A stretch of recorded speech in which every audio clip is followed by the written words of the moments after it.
Hi, this is Keiko from Brooklyn Shoe Space. I'm going to be doing shoe talks with Murphy from Run and Hide Leather. Today, I found out that she actually used to be in Brooklyn. I didn't know her when she was here. So I'll ask her about a little bit about that and her shoe journey. Hold on, I'm gonna write the title. Shoe Talks with Murphy of Run and Hide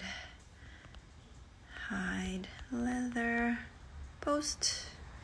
And then I'll pin that post, pin that comment. All right. And Murphy is here, so I'm going to add her.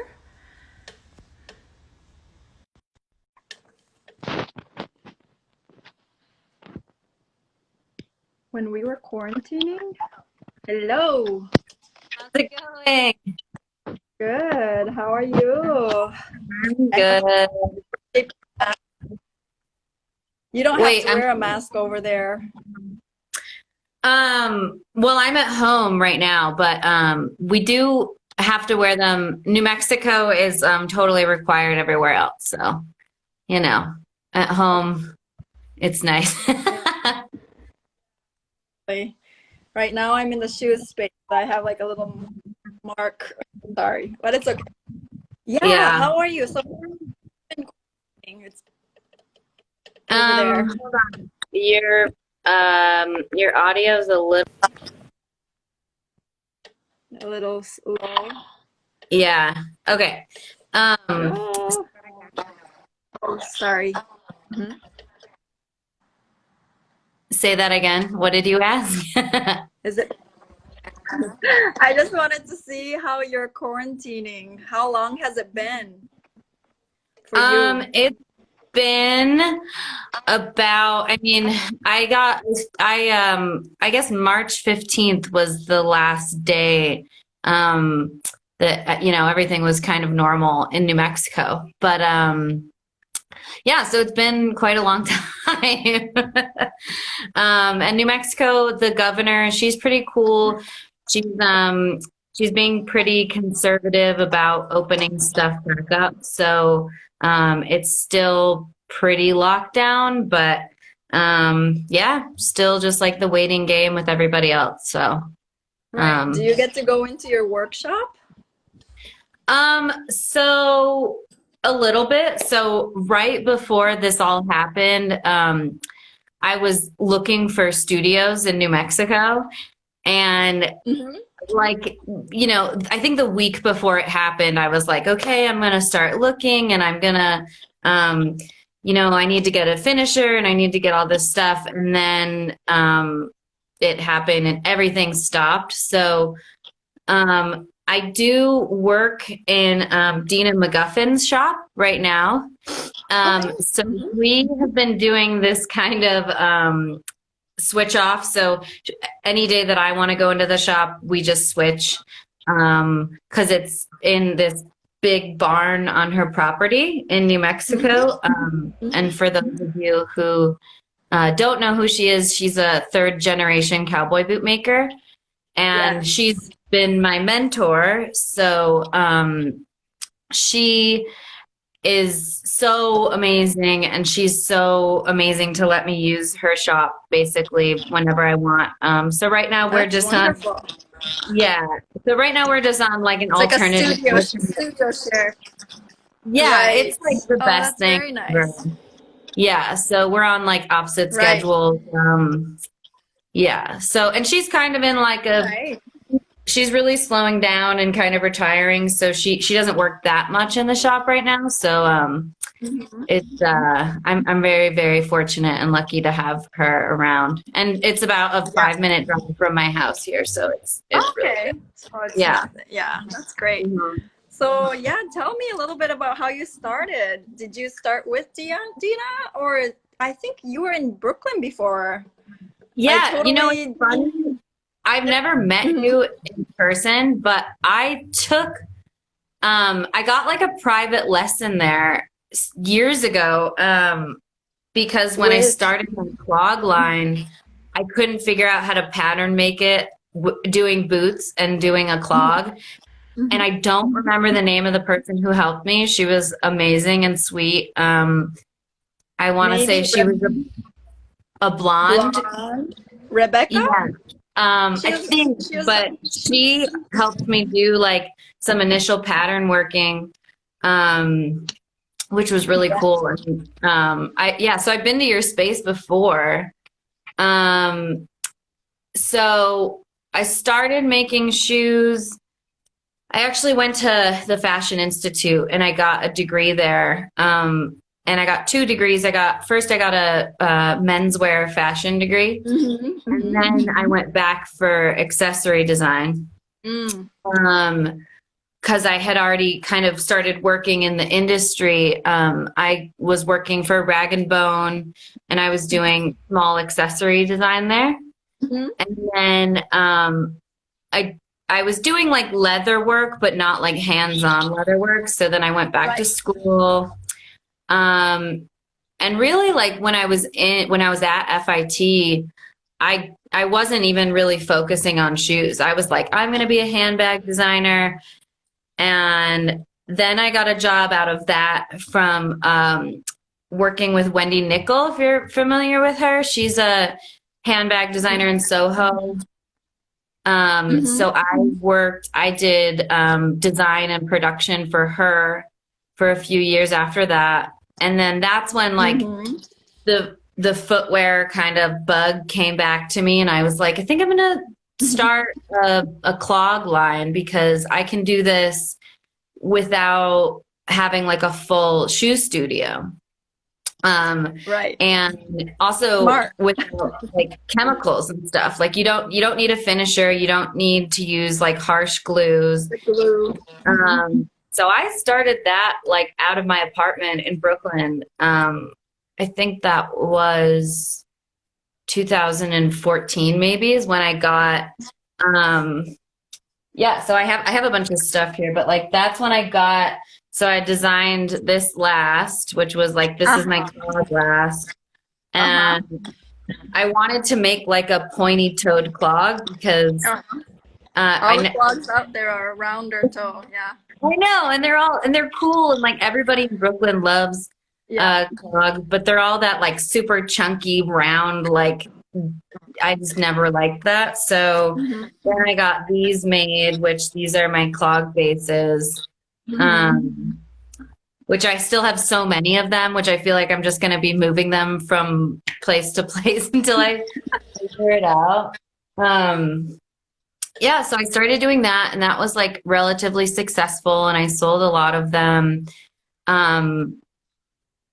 But then I was like, this is, I want to challenge myself more. So then I kind of got into the mind space of, I was like obsessed with the idea of learning how to make cowboy boots. And I went online and I found, and I was kind of like at this point in New York where I was like ready to move out of New York. I was just like, I need a change. So I found Dina and I emailed her, and she does not email. Like she, I emailed, never heard from her back. And then, got an email like 3 or 4 months later, and it just said, I don't email, call me. Call me.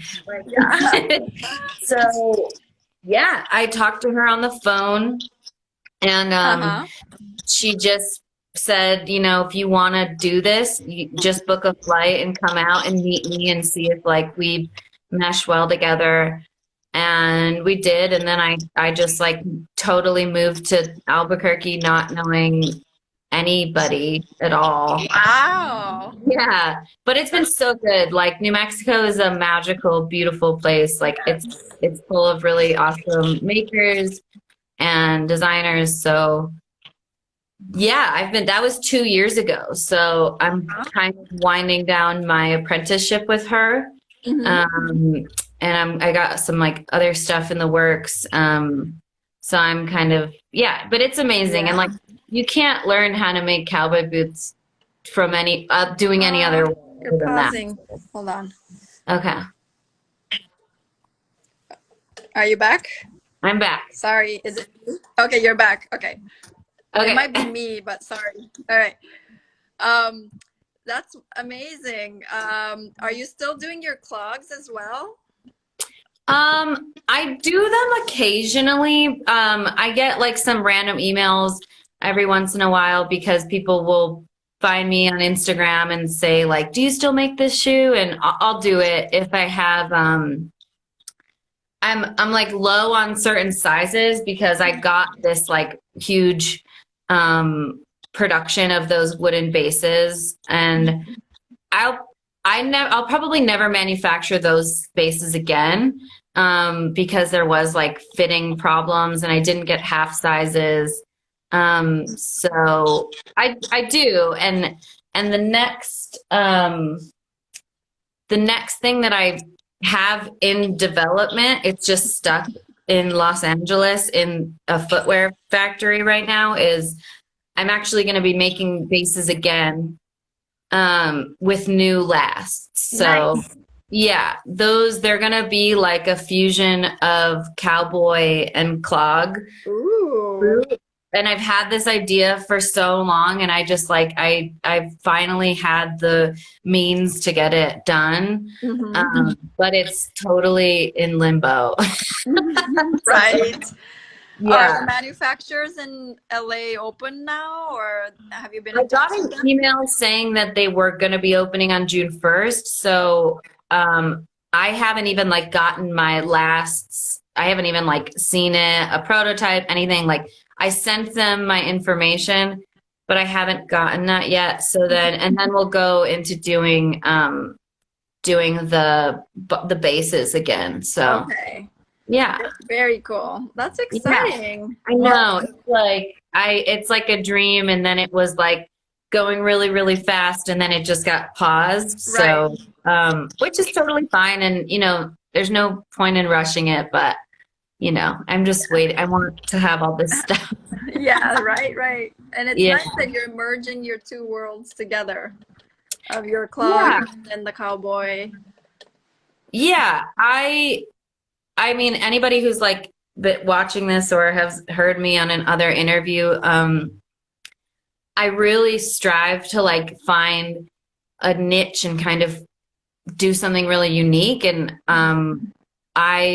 I don't really personally want to be a cowboy boot maker Okay. forever. Right. I mean, I'm not even like, I wouldn't even know if I would like call myself that. I have made lots of them and I work in a cowboy boot shop, but like I don't know if I identify as that. So really trying to like fuse all of this stuff that I've yeah, so I want to kind of like make something totally brand new. So Great. Yeah. I mean, that's going to be something that's like only you are doing. right. Then, So it's a little different because I'm sure in the West Coast as well, there's a lot of cowboy boot makers and yeah. I know everybody has their own strengths as well as different styles, but it's nice to be different. Yeah, and I think that like there's making cowboy boots is incredibly difficult. It has to be it's very expensive. Like it's not, to me, it's not sustainable yet for who I am and who I am as a maker. So I'm kind of trying to like figure out other ways to do it. So when you do make clogs, like you can sew the whole top of the boot without anything. You just need a leather sewing machine and then there's no harsh chemicals. There's none of the contact cements, which is really important because I get really paranoid about that stuff. Yeah. All the time. Yeah. And you don't need a finisher. Yeah. And I'm going to get a finisher, but it's one of those things that like I don't have a studio right now, so it's just like slowly build. Yeah, and you also have like a fashion background, which also kind of lends to your strengths, like and maybe it's the marketability to accessibility to customers, to like, you know, Totally. your lifestyle and like your customers, and you're really thinking about all that, I think. Yeah. Yeah, Yeah. as well as learning the craft. And it seems like you kind of started with heavily cowboy boots, like that, and it seems like you can just put it kind of into your design. So that's kind of cool. Yeah. So I haven't made a prototype yet, but in my head, I'm like, I have the whole thing planned out. So. Oh, good. Yeah. This was a good time to kind of have that time to do that, you know, to plan it out. Yeah. FIT Accessories Design says, shout out Murphy from FIT Accessories Design. Maybe Sarah Collins, maybe. I know. She's so amazing. I love her so much. Yeah, she's so great. Yeah. She's always cheerleader for everybody who's out there who's, you know, doing stuff. I know. I had a studio sale. So my last place in my last studio in Brooklyn was right by like the McCarran Park? Like like Nassau, right? BQE. And I did like a studio sale for Greenpoint Open Studios before I left, and she came and she bought her daughter a pair of shoes, like my clogs, and it was really cute, and I loved it. Oh, nice. Yeah. What sizes do you start with the clogs? Before, originally, so when I got these lasts made and my bases, I had like zero money, so I didn't do half sizes, and I started at 36 and then I went to 40. My friend, I miss you, Kelly. Okay. I've never done a live video. This is really funny. Okay. I started at size 36. So the new lasts that I'm getting developed, they will start at 5.5. Nice. And they'll go half sizes all the way to I think I did to 11 as well. So looking forward. Yeah. That's and I got great. Everything before. I also got manufactured in Spain, and now I'm getting everything done in the United States. So that's like a huge plus. And sizing, right? Oh my God. Yeah. Like, especially with these bases, like, you know, it's so narrow here, and they just like made it like that. And since I got this made, like I have learned many, many, many lessons of all of this, but yeah, so being able to like have a little bit more input, especially before I was working with the factory in Spain, and like I had to go through a translator that went through like the brand person that had to go through somebody else. So that was a big learning experience. Yeah, I bet. Yeah. That's great that you can like work with somebody in LA. That's great to keep it kind of simple. Yeah. I'm not sure. I think so I'm not sure who told me about it, but there was a company called Clover and Cobbler. Yeah. Have you heard about them?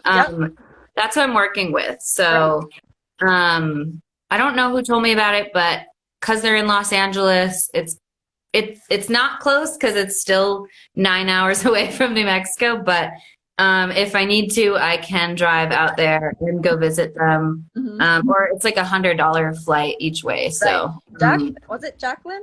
I think it's Jacqueline. That's her name who works there. I don't know who recommended me them, but somebody did. And yeah, so that's really good. Good. Yeah, you've visited them, in person? I haven't. You haven't? I was going to, and then this all happened. Right. Yeah. Oh, it says to Many Shoe says Jones and Vining Last in Arkansas. Yeah, the great article on them in Footwear News. Thank you. Yeah, I don't know if they work with smaller brands like us. I've reached out to them, but maybe they do. How much per last is a G horses?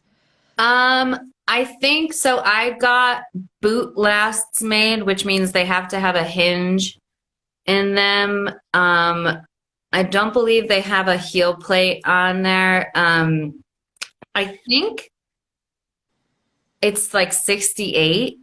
But it depends on how many you're getting made. So because I'm doing half sizes and I got a whole run, I think it was around 60 to 70 bucks per last, but I think one is like, you know, a couple hundred. But we'll see. I actually haven't really, I haven't got the final number from them. So it's not bad though. Like I remember when I got my stuff in Spain, it was so incredibly expensive. And then it almost cost the same amount to ship it, from Spain the production was. It was crazy. Right. Yeah, and it's heavy, so it'll be great if you're close by.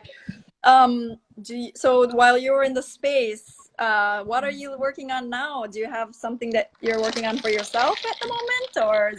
I had a couple of boot orders, which were amazing. So I had about three from the beginning of the year. So, and those were full custom, and those were like the first, hi Grant, my friend Grant's on here. I had about 3 orders. So, I was finishing those up. I'm finishing those. After doing custom boots and custom men's boots, I'm out. I don't want to do custom footwear. Yeah. What was your take on it? Why do you think, what's your decision? Okay, I won't say that I'm like fully out, but what is it that you loved about it? What is it that you didn't like about it? Well, first of all, now that I live in New Mexico, and my partner and I were probably going to be moving back to the East Coast in about a year. Okay. So, but you know, unless you have customers close by, like, you know, how do you measure? So it's just crazy. Like, you know, in New Mexico, I moved here, I didn't know anybody, and I've met a lot of cool people. And the boots that I've had on order were either people who lived here, or friends who traveled here, or I was traveling. So like, I don't have the lifestyle that I don't live in New York anymore where I can have somebody come to the studio and get measured. Right. So I just also like, I think it's just, it makes me so nervous. Like when you make a cowboy boot and just the top of the boot takes 20 hours of top stitching and inlay work, and then potentially the boot, they could try it on and it doesn't fit or it's not comfortable. Like, I can't, I don't want to do it. So, not that I don't want to do custom boots. I want to have last sizes, and if you're a 10, you're going to order a 10, you know. So as far as that, and I'll do that for men's and women's, but measuring people, it just stresses me out too much. And I think creating lasts and hand making lasts is probably the least favorite thing that I am into for footwear. Yeah. So, just because also like coming from a fashion background, it's just, it's a little bit, I don't know. It doesn't like spark my joy very much. Okay. It drives me more crazy than it gives me joy. So. Right. Yeah. Would you ever collaborate with somebody who's like really strong with the last and the fitting part, and then you would do like design and making, and or is that, I mean, I thought about it. I would love to do that. Like I would love to do that. Yeah, I think just as far as the custom last making, I'm just not there yet. But I would love to collaborate. I mean, I also like, I really want to do a lot of collaboration with like tattoo artists and other kind of artists, because I think that when you do have a cowboy boot and you're fusing like art into functional footwear, which is why I originally wanted to get into it, that's like what makes me really stoked. So that kind of collaboration, super down. if somebody wants to make me last, I will be so stoked. I don't want to do it. Well, that's something. I think some people love it. Like I don't know. I love it. It takes time, but I love it. So just thinking out loud. Yeah, you mentioned tattoos. Did you design all your tattoos, or did you work with like artists and chose their artwork or collaboration? Yes and no. I've actually done like a lot of the tattoos that I have, I've traded leather stuff for. So a lot of my friends in Brooklyn, they have given me tattoos, and I've made them boots and bags and aprons and all sorts of stuff. So yeah. Where do you get your design inspiration? Like, for example, like the cigarettes with the fingers. I love that one too. Oh yeah, these are cool. Yeah, I see it behind you. It's really cool. And I love it that it's kind of like both in one foot. Yeah. Kind of everywhere. I mean, definitely, like, as corny as it sounds, I do get a lot of inspiration from tattoo artists. I think they're really good at, you know, I mean, like, for a design to work, it has to have good placement. It has to have good size, good coloring. So I always look to tattoo artists to get inspiration, painters. I really like looking at old like fantasy arts and ads and just all that kind of stuff. Like I think especially with boots, as far as like cowboy boots specifically, you could put anything on there. Like I have, you know, it's so cool because you could do anything. So really anything you can dream up as far as like a design you can put on there. As far as my other stuff, where do I get inspiration? I usually start with the material. I'm really like I have a ton of leather, and I kind of will be like I have this yellow chartreuse suede that somebody gave me years ago. It was from Marc Jacobs. Somebody worked there, and they were like, we have 10 hides of this yellow suede that's not going to go into production, and we're going to give it to you.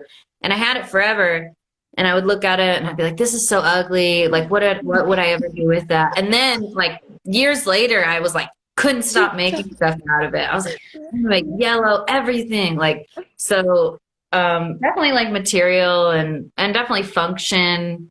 I'm making a pair of boots, a men's pair of boots right now that they're like a rough out suede, really classic Pecos style boot. So those, the same thing. I actually almost finished them in a different pair, in a different leather, and I hated it. I just took them off the last. And, oh no.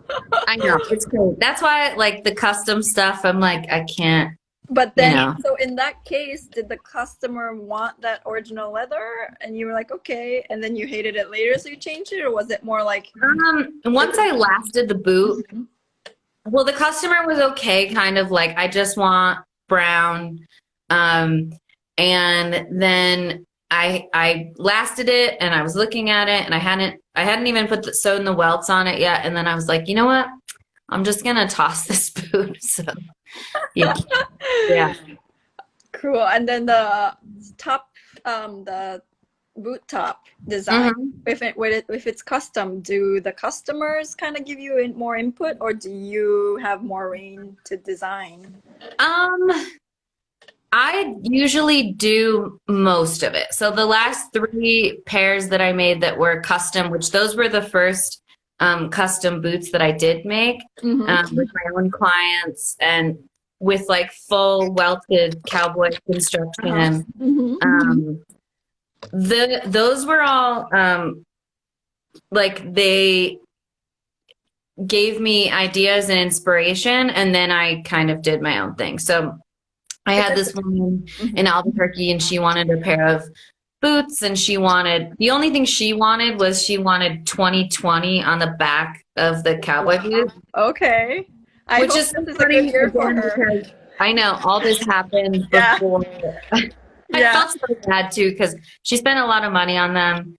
And at first I was like, I don't think you should put 2020 on the back of these boots.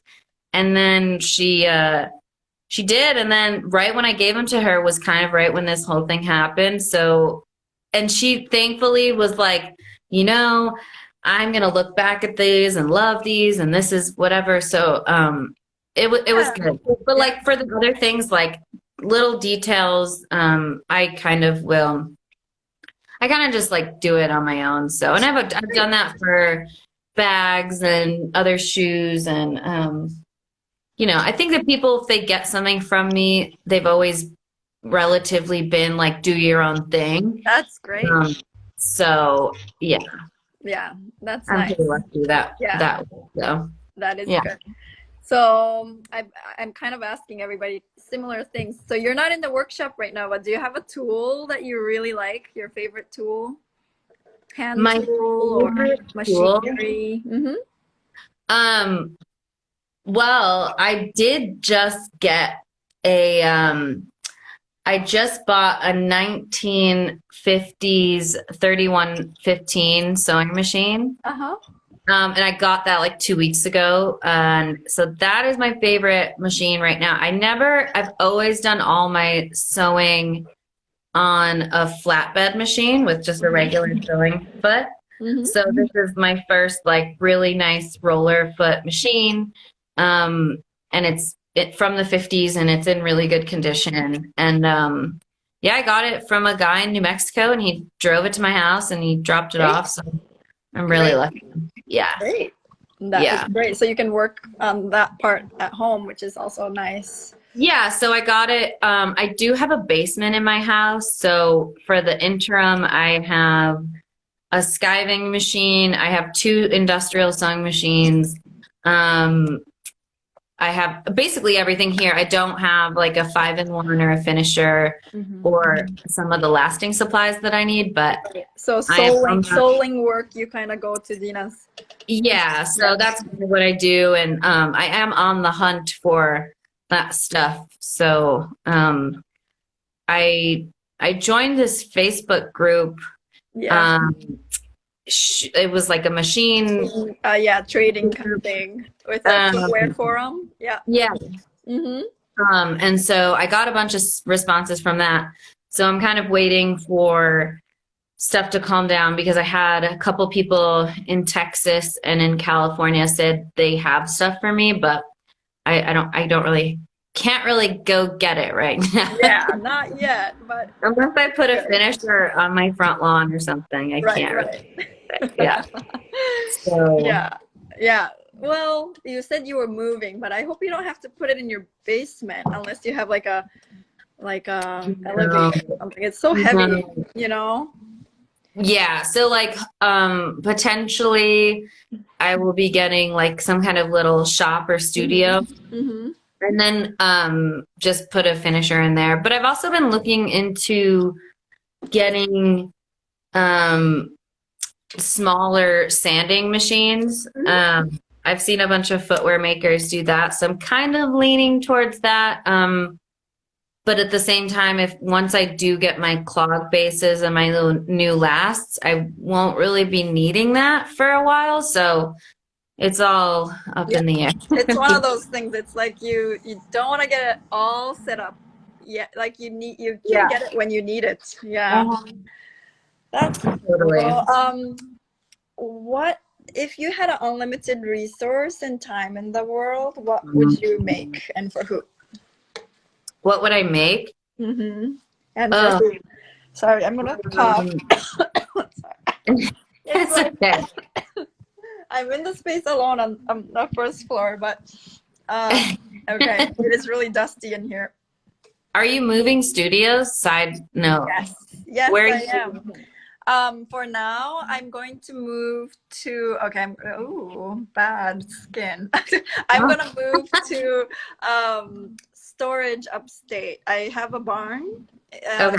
So I'm gonna put it all in there and work out of there in my backyard, and then, because of all the lockdown, we can't really open, and storefront rent is a little too much. So I'm gonna come back when I hope it's renter's market, by then.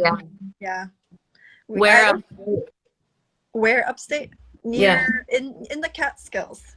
Okay. Yeah, it's like 3 hours away. It's a little far, Yeah. but it's good. I looked at a couple of places in Brooklyn before we moved, like right a couple days ago.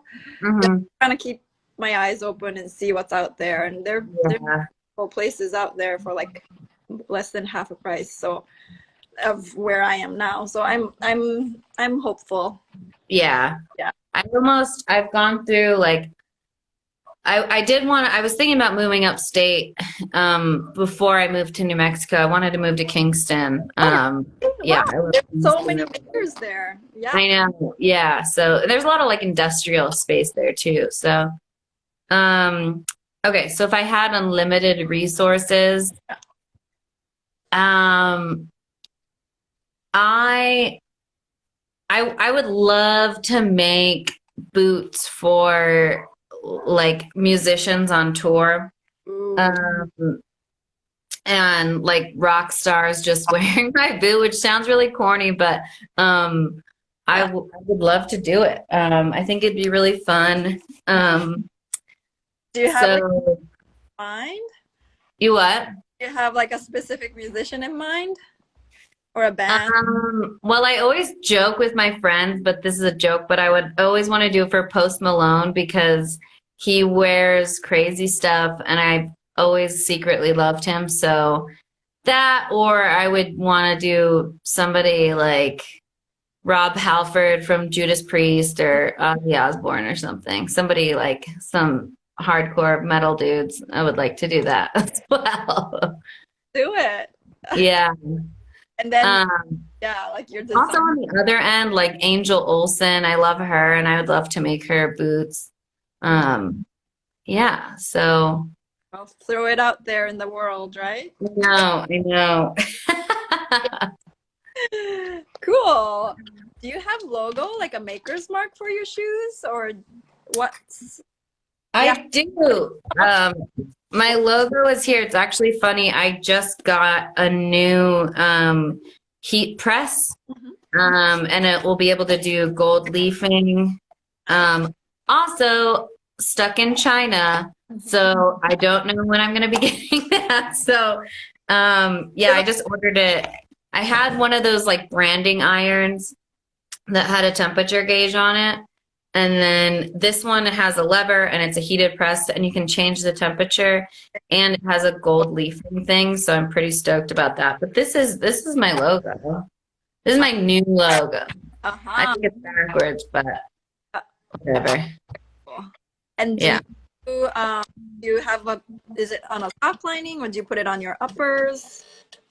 I would do it on like a heel pad. So in Cowboy Boots, currently, I just kind of stamped the top inside, but you actually don't, or this is the way that Dina has taught me, but you don't put a sock liner, you don't put anything in because it's just the leather.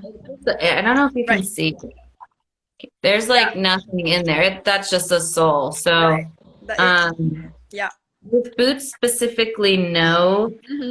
But with clogs, this one isn't done, but I've always just kind of done like a little pad there. So, yeah. Cool. How did you come up with a name? I've run and hide leather. I've had the idea when I was in college, and I just would I've always wanted to have my own brand, and I've just always been really interested in, like being a sole proprietor of a brand. So I don't know, I wrote it on a notebook one time and I just like stuck with it. And it's funny because I've been talking with my boyfriend about it and I don't even think about it anymore because it's been so long. And I'm just like, it's kind of synonymous with everything I make. And so I'm just like, it doesn't even feel, I don't even think about it anymore. I'm just like, I am that, and it is the same thing. So. Okay. So how long have you been making it for now? It's been about since you graduated and all that. So it's been a while now.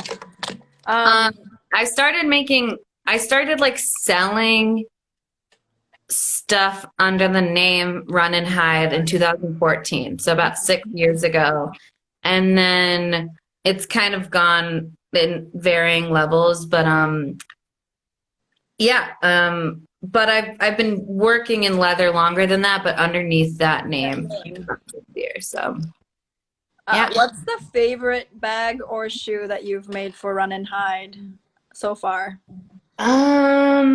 My favorite, a lot of the stuff, I would honestly say, I would say these cigarette boots that I made were one of my favorite, that I've had for myself, which these are cool. And these were actually the second pair of boots that I made, but I also, they're kind of dusty because I don't go out of the house anymore. But these are these cowboy boots that I made. They're ostrich. They have this lacing detail, and they have the punto. So and the eyes. Yeah. At the top. Yeah. So I made these. I love them, and they're for myself. So I really, really like these boots. But yeah, those are probably my favorite things that I have now. I've made so many things for so many people that I like can't remember, and but I'm really, really, really, really excited about this new cowboy boot clog thing. So I can't wait to do that stuff. I can't wait too. I'm curious. I want to see what it is like. Yeah, and they're gonna have a big like lug sole on the bottom. Oh, okay. Yeah. Cool. Can't wait to see it. Yeah. What would you do differently post Corona? Would the Corona really would it affect your like business decisions, or do you feel like right now you have already a plan, so you're just waiting for it to just lift?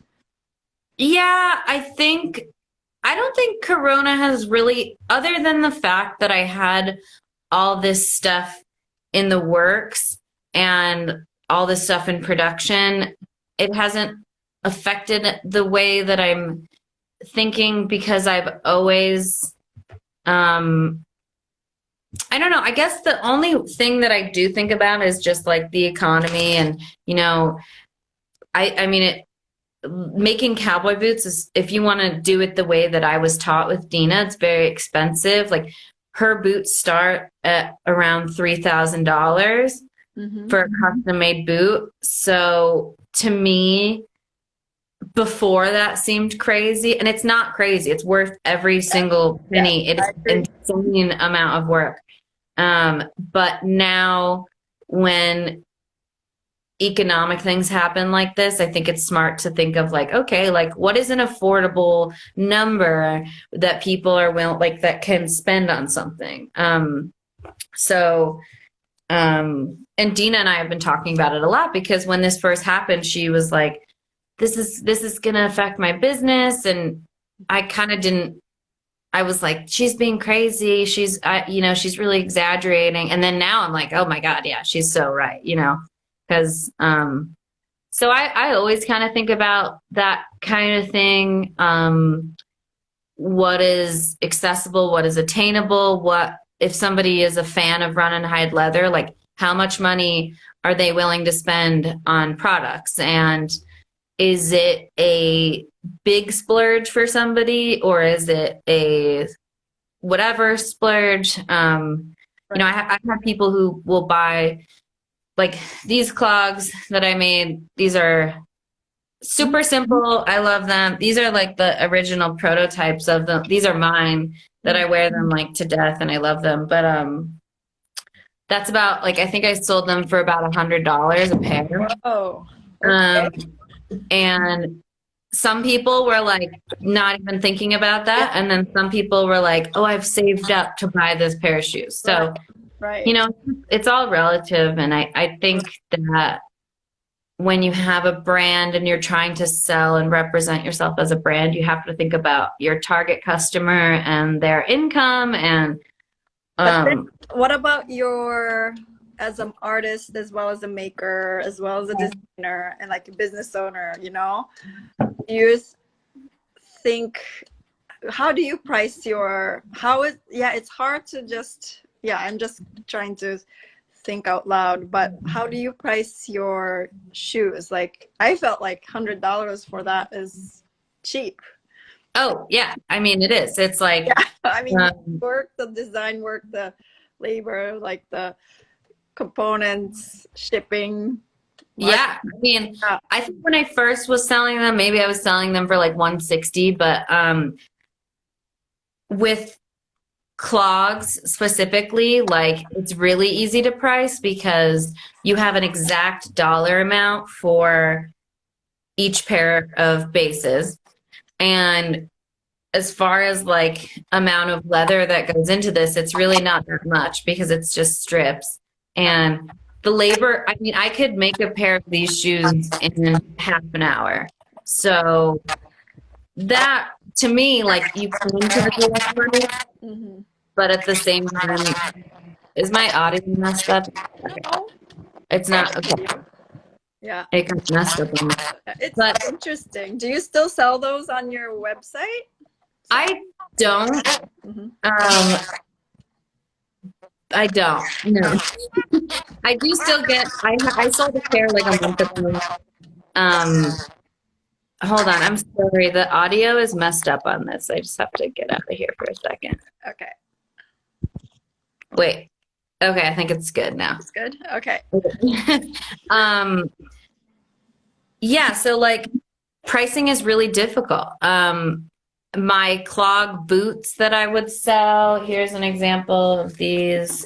These are like a patent leather clog, around like 300. And then yeah, like cowboy boots, I charge around 1,000. And yeah, it's just all over the place. I mean, my ideal right now is to get my products in the like $600, $400 range. For the new ones, the cowboy and the clog? Yeah, for the new ones. So I also like to always look at other brands and see like what they're charging. So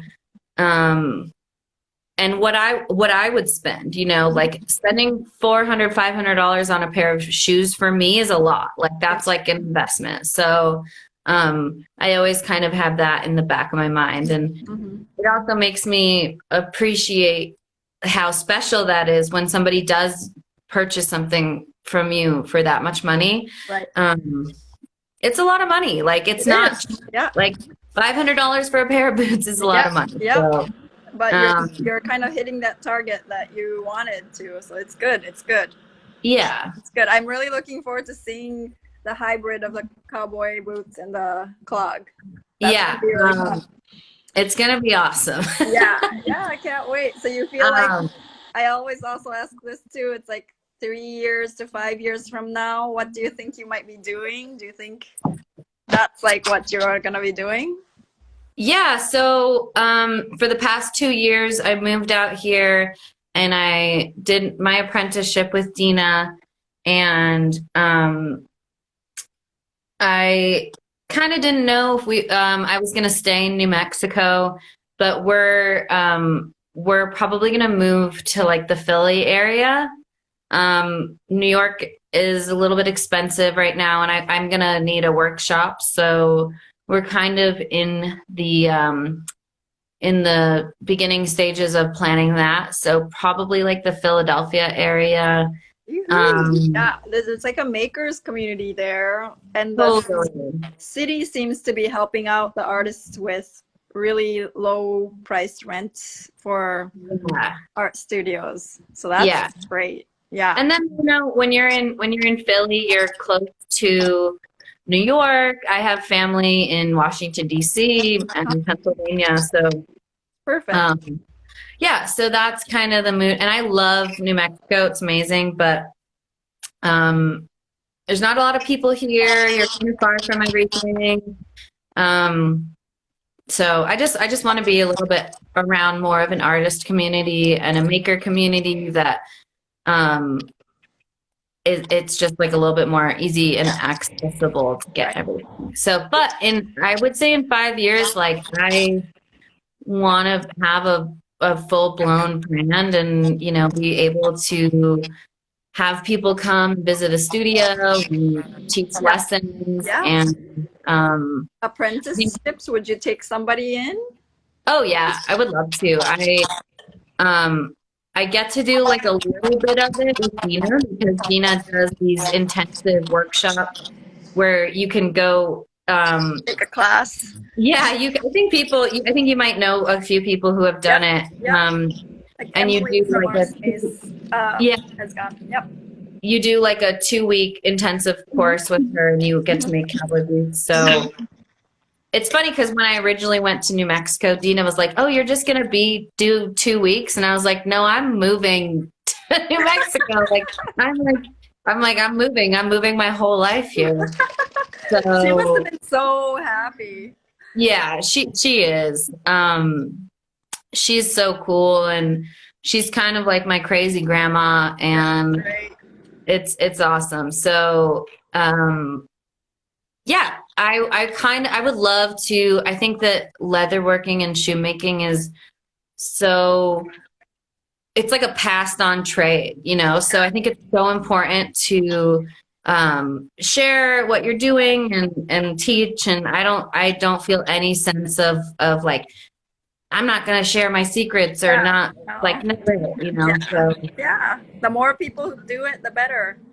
Yeah. So there's like a really cool group of young bootmakers that I watched your interview. Oh yeah, they're like the coolest people ever. I love them. A lot of them are at Texas Traditions.